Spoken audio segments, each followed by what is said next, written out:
Hello students, maths on के YouTube channel में आपका फिर से स्वागत है। और आज के वीडियो में हम पढ़ने वाले हैं एक सरल रेखा का समीकरण किस प्रकार से ज्ञात किया जाता है। जब आपके पास एक बिंदु दिया हुआ हो तथा एक समांतर सदिश दिया हुआ हो, तो पहली कंडीशन हमारे पास सरल रेखा का समीकरण ज्ञात करना है जब हमारे पास एक बिंदु दिया हुआ है जिससे वो गुजरती है और एक समांतर सदिश दिया हुआ है। देखिएगा, मान लेते हैं हमारे पास एक रेखा है एल। ये रेखा ए बिंदु से गुजरती है, ये रेखा बिंदु ए से गुजरती है और इसके समांतर एक सदिश दे दिया हमारे पास एम है। एम एक सदिश है जो इस एल रेखा के समांतर है। तो सबसे पहले हमने एक बिंदु ले लिया ओ, ये मूल बिंदु ले लिया। तो ये इसको हम इससे मिलाएंगे, ऐसे मिला देते हैं। तो ये हम ओ ए वेक्टर लिख देते हैं। O A vector is equal to A vector. O A vector is equal to A vector. अब हमने माना बिंदु P रेखा L पर स्थित है। L पर स्थित है। यहाँ पर हमने एक पॉइंट ले लिया P और ये रेखा L पर स्थित है और इसका स्थिति सदिश हम ले रहे हैं R वेक्टर। ठीक है, तो इसका स्थिति सदिश हमारे पास R वेक्टर आ गया। अब चित्रानुसार हमको यहाँ दिख रहा है कि जो AP वेक्टर है वो समांतर है M वेक्टर के। तो क्या होगा हमारे पास होगा AP vector is equal to lambda M vector. ये समांतर होने की कंडीशन लिखा रखी है सदिश वाले चैप्टर में। तो AP वेक्टर को हम क्या लिख सकते हैं? हम लिख सकते हैं OP vector minus OA vector. OP vector minus OA vector बराबर लैम्बडा M वेक्टर। तो हम इसको लिख सकते हैं OP वेक्टर बराबर OA vector plus lambda M vector. OP vector ये रहा, इसको हम लिख सकते हैं R वेक्टर। OA वेक्टर को हम लिख सकते हैं A vector plus lambda M vector. तो ये आपके पास रेखा का समीकरण आ गया है। तो रेखा का समीकरण R वेक्टर बराबर A vector plus lambda M vector. ये जो A वेक्टर है वो क्या है? बिंदु का स्थिति सदिश है। बिंदु का स्थिति सदिश जिस बिंदु से गुजरती है उस बिंदु का क्या है? स्थिति सदिश। जो M वेक्टर है वो क्या है? समांतर सदिश। वो क्या है? समांतर सदिश। तो ये जो समीकरण है वो किस रूप में है? सदिश रूप में। किस रूप में? सदिश रूप में। अब हम कार्तीय समीकरण भी देखेंगे। तो पहली बात तो आपको ये सदिश रूप निकालना आना चाहिए कि सदिश रूप किस प्रकार से आया है। सदिश रूप हमारे पास आ गया है। अब हम इसका कार्तीय समीकरण भी निकालेंगे। तो देखिएगा,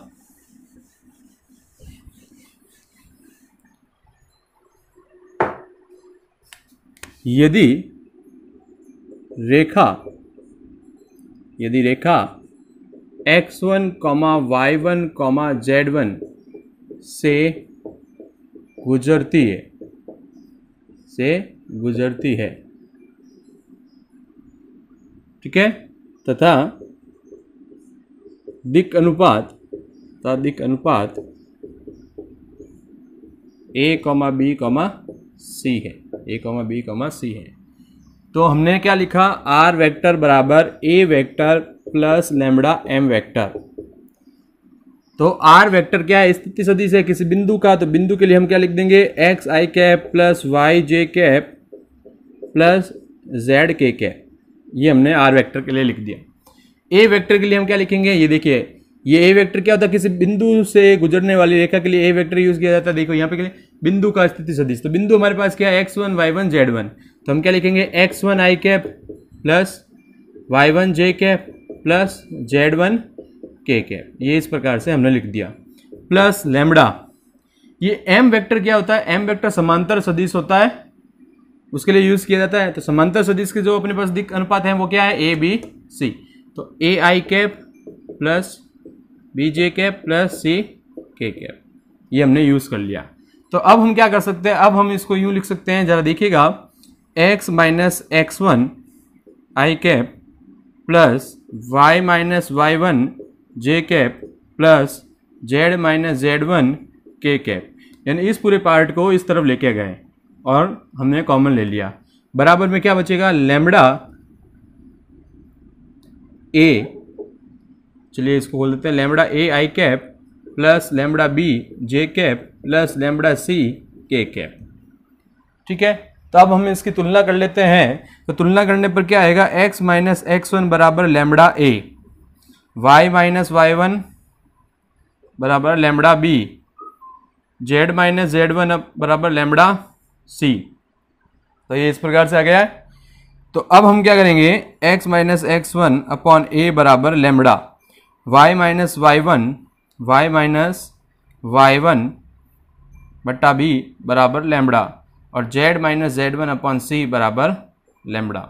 तो यहाँ से एक बात पता चलती है, यहाँ से एक बात क्या पता चलती है कि हम लिख सकते हैं x minus x one upon a बराबर y minus y one upon b बराबर z minus z one upon सी।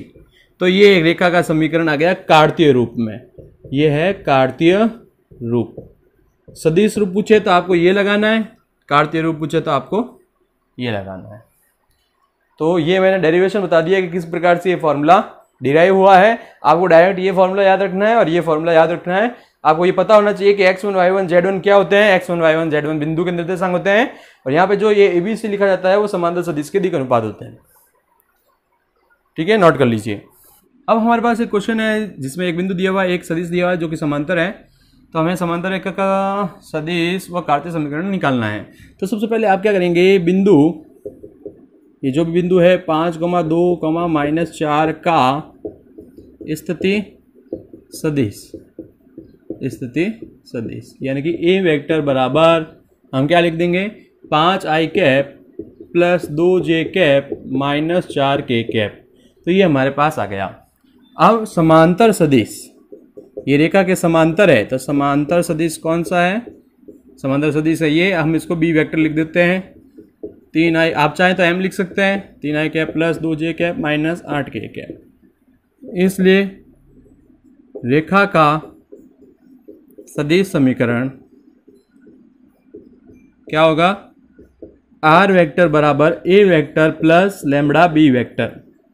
आप चाहें तो यहाँ पर आप क्या लिख सकते हैं, m वेक्टर लिख सकते हैं। हमने फॉर्मूला जब डिराइव किया था यहाँ m लिखा था, a और b इसलिए रहे ताकि आसानी से समझ में आ जाए आपको। तो r वेक्टर ऐसा कैसा, a वेक्टर का मान क्या है, 5i cap plus 2j cap -4 k cap plus lambda. b vector का मान हमारे पास क्या है, b वेक्टर का मान है 3i cap plus 2j cap -8 k cap. ये हमारे पास आ गया है। अगर हमें इसका कार्तीय रूप निकालना है तो कार्तीय रूप के लिए यहाँ लिख देते हैं, कार्तीय रूप के लिए इस r वेक्टर की जगह आपको क्या लिखना है, xi cap plus yj cap plus zk cap. ठीक है, बराबर इसको हम क्या लिख सकते हैं, इसको हम लिख सकते हैं 5 प्लस 3 लैम्बडा आई कैप, इसको लिख सकते हैं 2 प्लस 2 लैम्बडा, 2 प्लस 2 लैम्बडा जे कैप। फिर हम इसको लिख सकते हैं, प्लस कर दिया -4, यह हो जाएगा -8 लैम्बडा के कैप। तो इस प्रकार से हमने इनमें कॉमन ले लिया है जे के को। तो बस वही चीज करना है, इन दोनों को बराबर करना है। तो क्या आएगा, x बराबर 5 प्लस 3 लैम्बडा, यहाँ पे क्या आ जाएगा, y बराबर 2 प्लस 2 लैम्बडा, यहाँ क्या आ जाएगा, z बराबर -4 -8 लैम्बडा। तो जब हम इसको सॉल्व करेंगे तो ये हो जाएगा x माइनस 5/3 बराबर लैम्बडा, ये हो जाएगा y माइनस 2/2 बराबर लैम्बडा, ये हो जाएगा z प्लस 4/-8 और ये हो जाएगा लैम्बडा। तो अब यहाँ से एक बात पता चलती है कि इन तीनों से हमें क्या बात पता चलती है, इन तीनों से बात पता चल रही है कि x माइनस 5/3 बराबर y माइनस 2/2 बराबर z प्लस 4/-8। ये रेखा का कार्तीय समीकरण आ गया। ये रेखा का क्या आ गया, कार्तीय समीकरण। ठीक है, तो आप देख सकते हैं यहाँ पर x, ये फॉर्मूला कौन सा है, x minus x one upon a, y minus y one upon b, z minus z one upon c. तो यहाँ पे निर्देशांक लिखे जाते हैं x1 y1 z1। तो ये रहे निर्देशांक 5 2 और माइनस आर, ये देखिए 5 2 और ये माइनस माइनस वो प्लस हो गया, ये ध्यान रखिएगा, चिन्हों का ध्यान रखिएगा।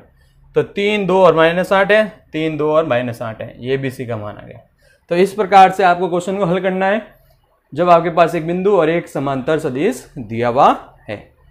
तो ध्यान रखना है कि सदिश पूछता है तो इतना ही लिखना है, अगर कार्तीय पूछता है तो ये पूरी चीज आपको लिखनी पड़ेगी। अगर सिर्फ कार्तीय पूछता है तो आप यहीं से डायरेक्ट स्टार्ट कर सकते हैं, और अगर एक नंबर में आता है तो आप डायरेक्ट भी लिख सकते हैं फॉर्मूला यूज करके। डायरेक्ट फॉर्मूला आपको याद ही है, x minus x one upon a बराबर y minus y one upon b बराबर z minus z one upon c. अगर एक नंबर के अंदर क्वेश्चन डायरेक्ट पूछा जाता है तो आप डायरेक्ट फॉर्मूला यूज करके भी कर सकते हैं। ये मैंने बता दिया कि किस प्रकार से आपके पास ये समीकरण मिलता है। अब आपके पास है कि दो बिंदुओं से जाने वाली रेखा का समीकरण किस प्रकार से ज्ञात किया जाएगा, अब वो हम देखते हैं। तो अगर आपके पास दो बिंदु हैं, जैसे आप यहाँ पे ले लीजिए ए और बी। ये ए बिंदु है जिसके निर्देशांक x1, y1, z1, इसके निर्देशांक x2, y2, z2 है। ये बी पॉइंट ले लिया। अब यहाँ पर हम एक मूल बिंदु वो ले लेते हैं, इसको इससे मिला देते हैं, इसको इससे भी मिला देते हैं। ये एक रेखा है हमारे पास जिसके दो बिंदु दिए हुए हैं। अब हम यहाँ पे एक पी पॉइंट मान लेते हैं, जैसे पीछे भी माना था। इसको ए वेक्टर a1 वेक्टर मान लेते हैं, इसको a2 वेक्टर मान लेते हैं, और ये r वेक्टर है ही।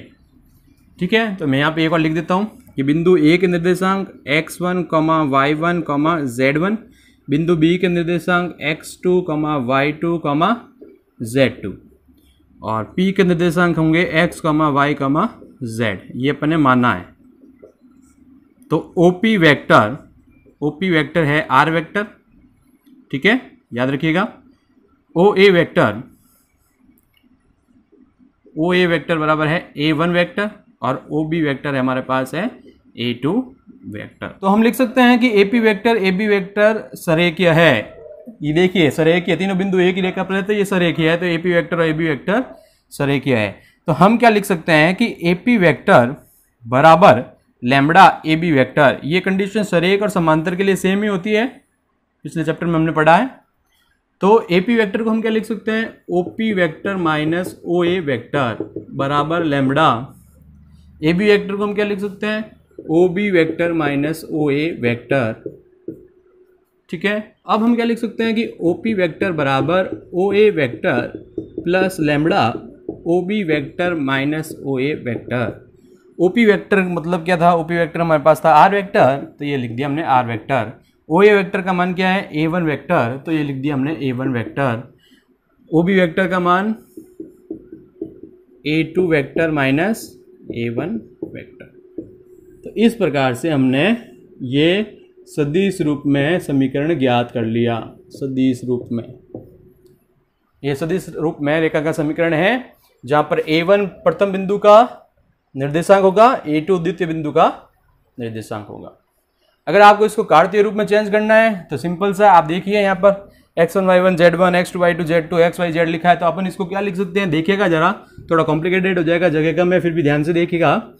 r वेक्टर को हम क्या लिख सकते हैं, x i cap plus y j cap plus z k cap बराबर a1 वेक्टर को हम क्या लिख सकते हैं, a1 वेक्टर को हम लिख सकते हैं x1 i cap plus y1 j cap plus z1 k cap लिख सकते हैं। a1 वेक्टर देखो कहाँ से आया था, a1 किसके लिए था, a के लिए था, a के लिए हमने x1 और y1 z1, तो x1 y1 z1। अब आगे वाली चीज लैम्बडा के लिए लिख रहे हैं, lambda a2 vector minus a1 vector, तो x2 minus x1 i cap plus y2 minus y1 j cap plus z2 minus z1 k cap. ये हमने लिख दिया है a2 vector minus A1 vector के लिए।